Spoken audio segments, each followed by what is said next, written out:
everyone, it's Abby from Ev's Eats, and today I am here to share with you guys one of my favorite recipes. I've been eating this dish since I was a child. It's a staple in most West African households.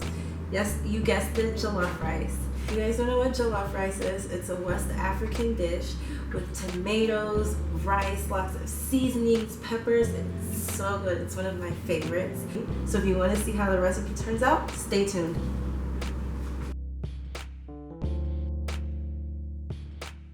Okay, so first I'm going to take one medium-sized onion and I'm going to give it a rough chop. So I'm just going to peel the first layers off both and chop it up.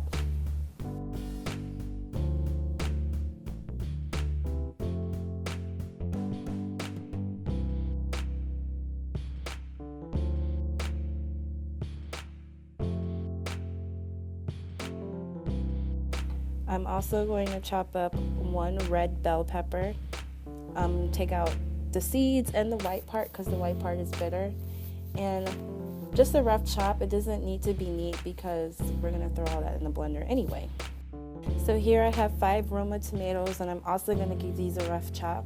This is what makes the jollof rice so good. It's the tomatoes. You want to make sure that your tomatoes are ripe and juicy.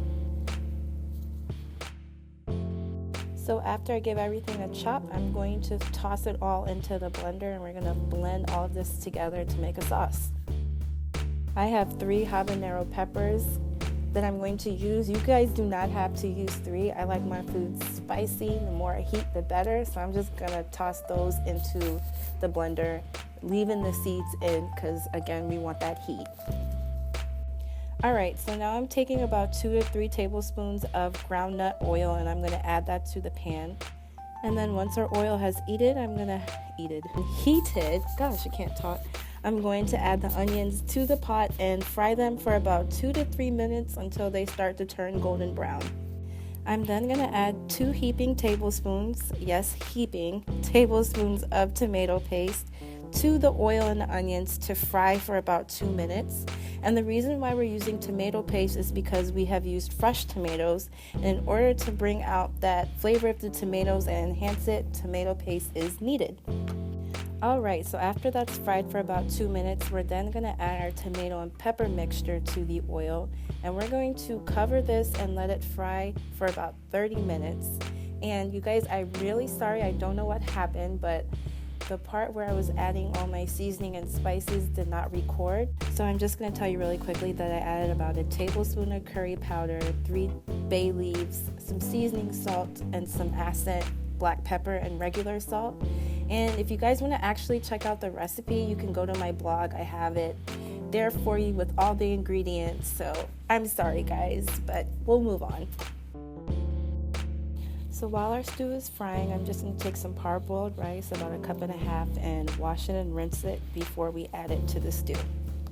After our 30 minutes is up, you can tell the stew is cooked because it'll be really red in color and it has reduced in size.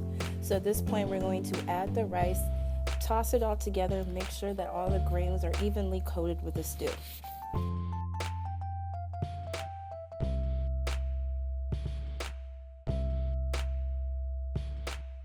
We are then going to add 1.5 cups of chicken stock.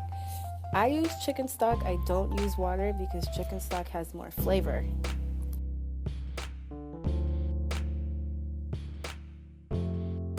Alright, so I'm just going to mix all that up, and then I am going to add a stock cube. This is the Nora chicken bouillon stock cube. I'm just going to break all that up and add it into the mixture with a little bit of salt for more flavor and seasonings. Again, we're just going to mix all that up. Make sure you guys mix all the way to the bottom. And then we're going to cover it and let this simmer on medium to low heat for about 30 minutes. After 30 minutes, the rice should be cooked. It should be soft and not mushy. You can taste it just to make sure. And now you're ready to eat. You see me having it here with some baked chicken. Look out for the video recipe coming for that soon. And again, thank you guys so much for watching. If you like this video, don't forget to give it a thumbs up. And until my next video, I'll see you guys later. Bye. The sirens start, that's when I start talking.